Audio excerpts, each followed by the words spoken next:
Now hear this. To get in touch, write to us at diversity.inclusion@ril.com. You already know what it is.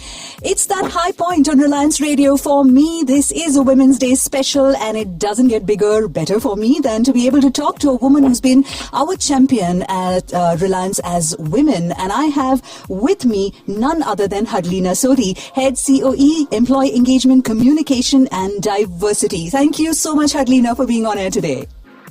Thanks so much, Hazel, for having me. It's absolutely awesome to be on the Reliance Radio Show. Great to have you also, and I'm going to get you started on where some, with some tord-ford and all that we need to do on air right now. It's got to do with shattering glass, shattering some myths, and shattering a whole lot of things, actually. And you probably guessed it, I'm talking about that whole phrase that's been haunting us as women, in the professional sphere. The glass ceiling, does it really exist, Harlina? Or is it just a mindset that we have? So interesting and a very, very provocative question, Sheetal. But yes, let's get started and break some of the myths based on my personal experiences. Right. One, I will be candid. Yes. There is a glass ceiling. That is true. However, having said that, there are many ways to break through the glass ceiling. Right. We just need to know how to do it, what skills we need to bring to play, and what sources bring to our rescue. Right. So what does glass ceiling really mean in a broader context? It means that after a certain level of leadership, there is no further for a woman to go. Right. And why can't she go further? Because there is this supposedly boys' club which exists. Right. There is supposedly this socializing after hours, drinking, partying that men are more able to do. Right. That women sometimes, are challenged to do because of other responsibilities. Right. And the third reality, in some ways, is also a fact that men can purely, especially in an Indian context, focus on the work and the task and the deliverable, while women have to juggle between personal, domestic, social, and work responsibilities. Right. So yes, absolutely, the glass ceiling exists because of all of these reasons. Mm-hmm. But is it a mindset? Yeah. Is was the second part of your question. That's right. Based on my own experiences, I would again say vehement, yes. Okay. True. Yeah. I mean, men struggle through various courses or inflection point of their careers. Right. They just don't have a word called glass ceiling for their challenges. Right. This is something that we as women have clung on to. But I would say, look at it glass full, half full, rather than just half empty. Right. Women in an Indian society also have multiple advantages. Mm-hmm. Advantage number one, there are so few of us in the corporate workplace, so it is easy to be visible. Right. It is easy to kind of just get your foot in the door and have more people receptive to your ideas and thoughts and perspectives and views and opinions. Right. So it is how we bring that scarcity which exists in our corporate world to our play or to our support is how I would look at it. The second piece, very, very important for us to ask for mentors. Right. Difficult to ask, but easy to get. If we can just muster courage to go ask formally or informally some senior leaders for mentorship and championship, it's generally given. Right. And I will again like to bring that entire Indian context to the table here, Sheetal. Right. It's a more polite country. Men are more, benevolent in many ways. They're more accepting of the needs of the women. While we say women are equal and all of that, in our society, men still feel that they need to nurture and care and be a little more responsible. Right. Some great traits for us to pick on and, help propel our careers forward. Absolutely. And thank you so much, Harlina, for helping us actually shatter through that one area which we've been trying to tiptoe around. In fact, I tiptoe around it all the time on radio, wondering how it's going to sound. But I think you've just given us just the kind of perspective that we need to take on the rest of the, topics or subjects under conversation today. Now, this next one, Harlina, has got to do with the overall scheme of things. Every woman who's tuned in wants to know, yes, great, we have R-Aadya. Yes, great, we have all of these forums where we can participate and discuss and share. But I want to know, does it really mean something for the organization? Am I doing something? How does it tie into your big, picture? If you could set that in a context for everyone tuned in, that would just be perfect.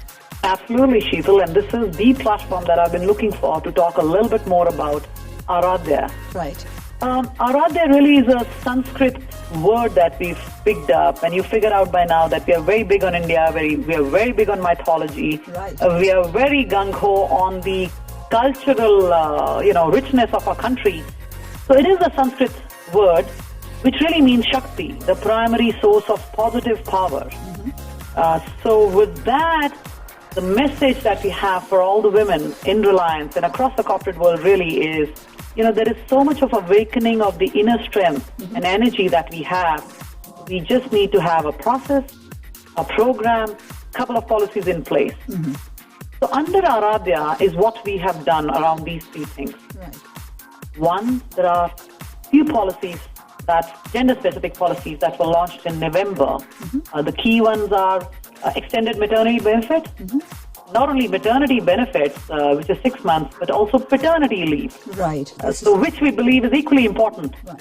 if not more so. So, the young fathers or the old fathers, if they have a child again, need that time off as well. Right. So there is a sabbatical policy, and then there is adoption leave policy. So we believe these are really cutting edge, very contemporary, very relevant policies that have come into play in Reliance a few months ago. Right. So that completely falls under the ambit of R-Aadya. Yeah, that's right. So that is from a policy standpoint. From a process standpoint, we do have an initiative or a program called diversity.inclusion at ral.com, and you've been talking about that a little bit as well. So from a process standpoint, people can write to us. We use that platform to share and communicate.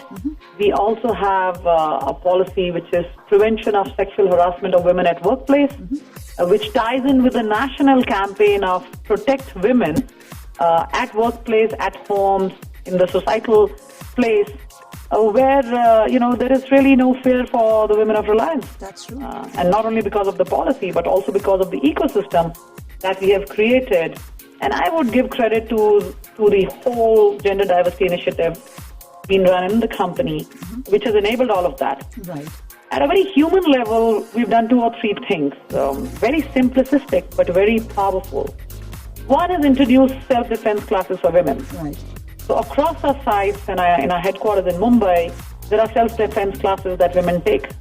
And some of them have advanced, have started to take the advanced courses. Absolutely. And there have been some instances where women have fought off aggression, men in the railway compartments who are trying to harass them, using all the techniques that they learned here. So, which kind of warms my heart. So every little thing really helps. There is a toll-free 24/7 helpline for women. Everyone has it on their speed dial. Reliance overall has a program called REFERS, which is emergency response services for Reliance employees, women and families across the world. Speed dial and help will come. Right. So with this process, policies and programs all bundled under the R-Aadya, my hope and expectation is to empower the women of Reliance to become fearless, to become more courageous, Right. to kind of shatter through all the problems and the constraints that they have, and give wings to their capabilities. Wonderful. It's so heartening to hear of this initiative. And what I was thinking, Harlina, all the while, you were listing out so many wonderful things that we have, and I realized that none of this is really possible without it being a joint or a cohesive kind of an effort. And I mean women at Reliance, like yourself, and also the men. They are indeed a big part of what gender diversity in this dialogue is all about at Reliance. What would you say to underline that contribution that men have, the role they have to play in any gender diverse conversation that we have to be successful? Well, the number one role that men have to play, Sheetal, is just show up. Just show up. That's half the battle won in life. Right. For any meeting that happens around understanding gender challenges, Right. For any initiative that we run on diversity and inclusion, any program such as this Reliance Radio, if they participate, Right. and then kind of, in a positive manner, spread the message. Right. I mean, these 2 things if they partner with the women at workplace, will take the company and the whole agenda forward by leaps and bounds. So very simple, easy to do, it just needs to get done. Absolutely, Harlina.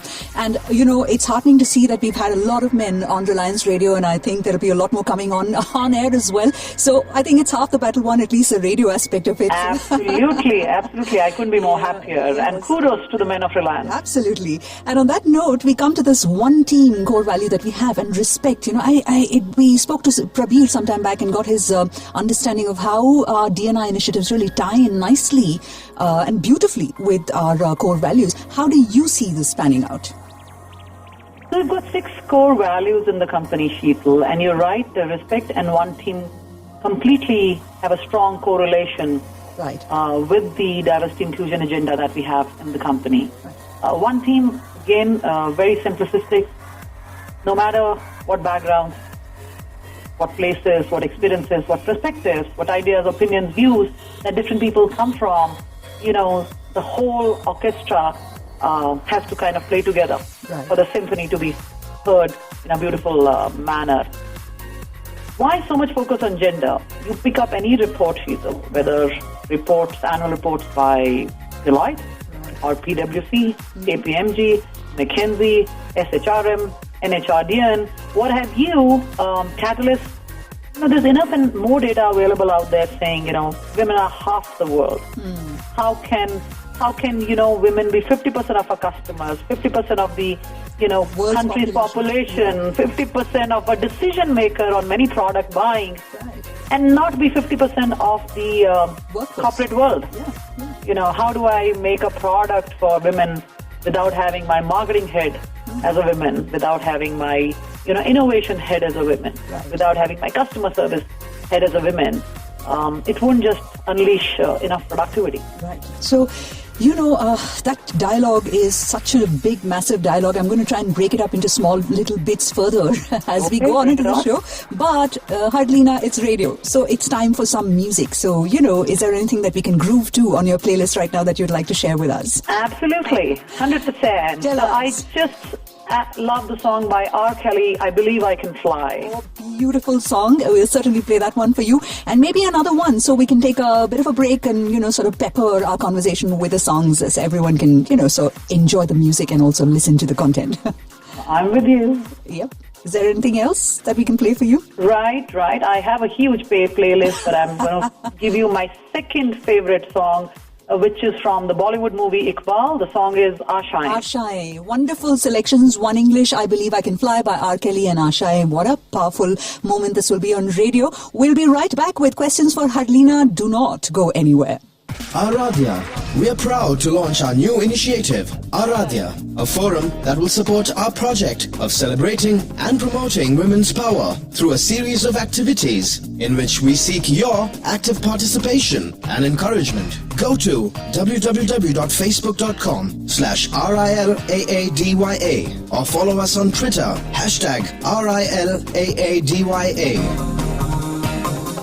Harlina Sodhi on air on Reliance Radio with me, and I am delighted. Harlina, we've been talking about so many different things that haven't come up in these conversations earlier. And I wanted to ask you, a very soft skill kind of area, so many attributes being given to us. We are multitasker, we bring empathy to the workplace. I've heard so many of these over the last few days.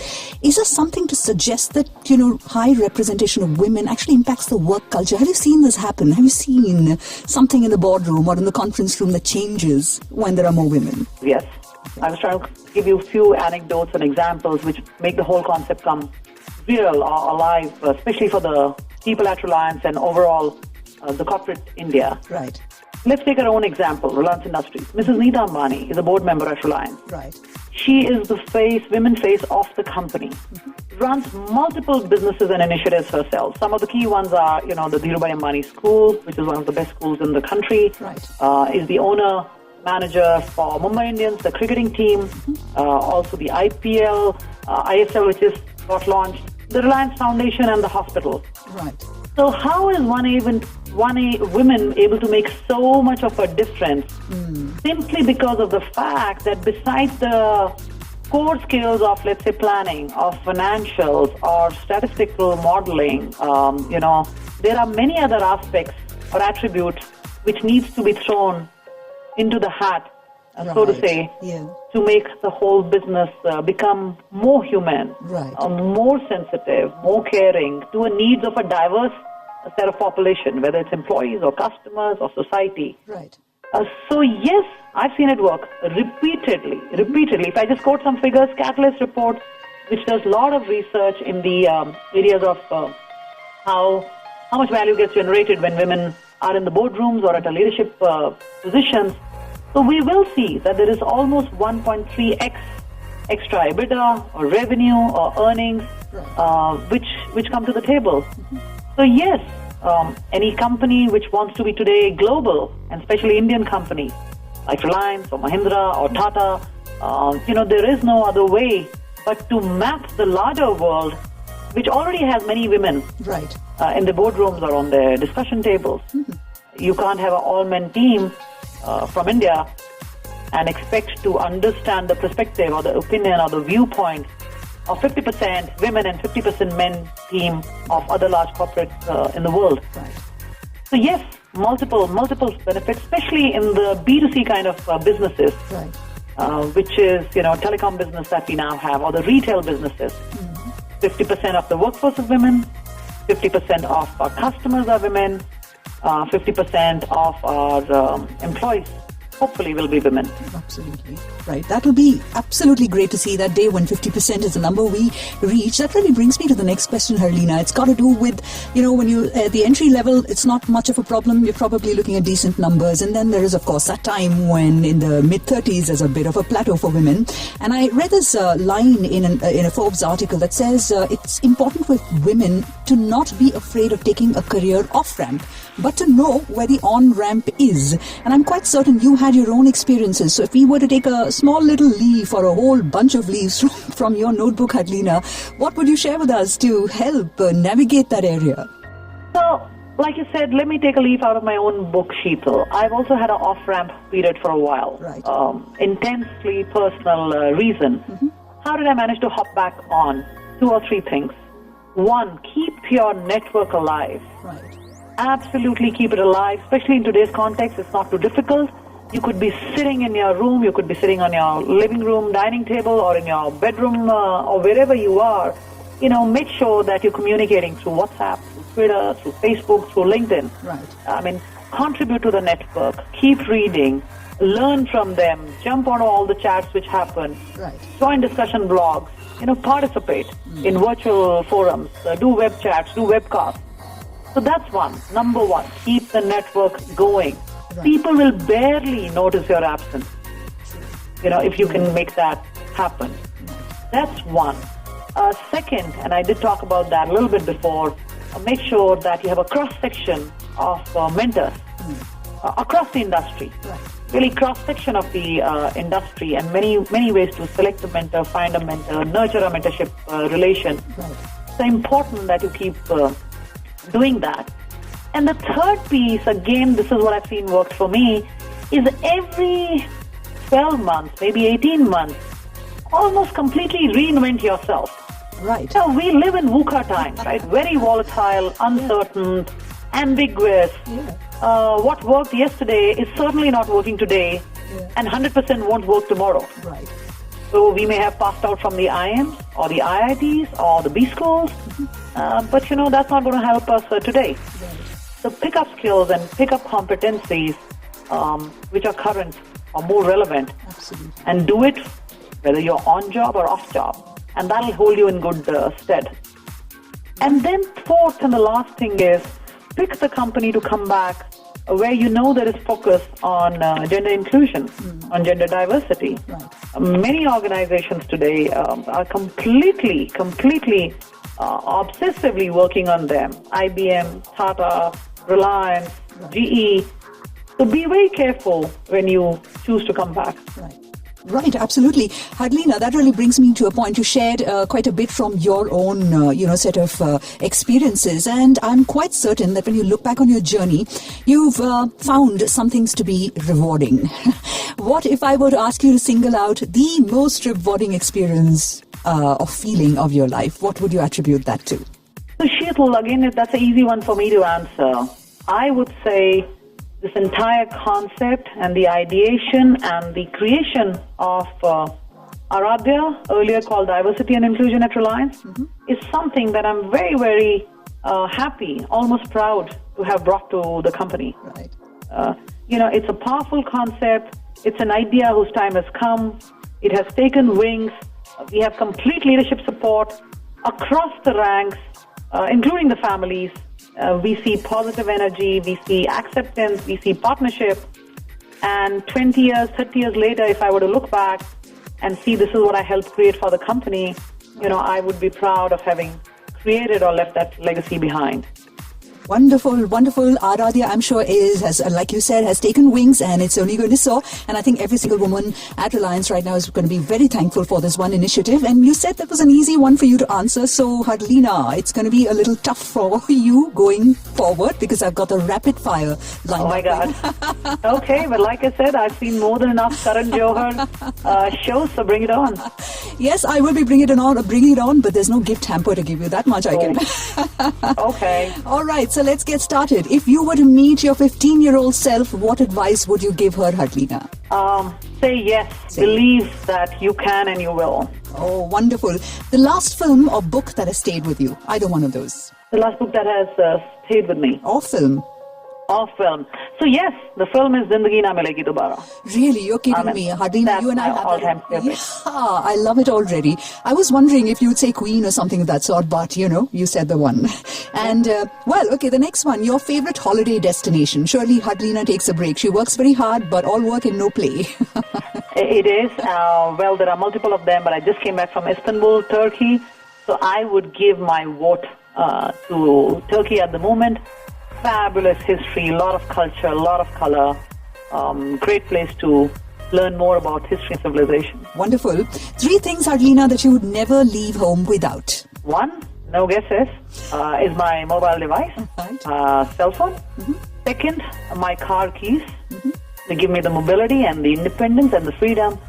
Third is my credit card. If men are from Mars, what would you say to them, or what should women be doing? Well, women just need to go to the Mars as well, right? India just kind of put a rocket on the Mars, so go figure it out. Yeah. Come back more learned. Knowledge is power. Oh, totally cool. That is totally cool. A work-related quirk that you have never shared with anyone before. Something that you do that's very quirky. Oh my God! Now that's a secret out there on the Reliance radio for everyone to know. So I have this sticky note that I put on my laptop or my computer, which says, "Drink water." Drink water. Every one of us works in this air-conditioned environment, completely dehydrating. Yeah. Not good. So I have the sticky notes all over thing. Every 2 hours, drink water. Drink water, Harlina. That's a good one. One word that describes the Reliance woman for you. Power. Power. Wonderful. And on that note, I'm going to ask you for your last 2 songs, Harlina, that you want to dedicate to everybody. Just listen to for yourself as well. That would work too. All right. So my last 2 songs are 1, Suraj Ki Baahon Mein from Zindagi Na Milegi Dobara. And the other song that I will love to play is Eye of the Tiger. Lovely song. And is there a message that you would like to leave everyone who's tuned in on the occasion of International Women's Day? Yes. What I would say is never look back. If Cinderella went to pick up her shoe, she wouldn't have become a princess. Right. Keep the fire burning, surge forward, just go do it. Wonderful message, and I'm sure everyone is going to take it to heart. It's been delightful talking to you, Harlina. Thank you so much for being here and making it an extra special day for us on Reliance Radio's Women's Day special. Thank you, Sheetal. It's been my pleasure. Very happy to be here. Thank you. Your song only on Reliance Radio.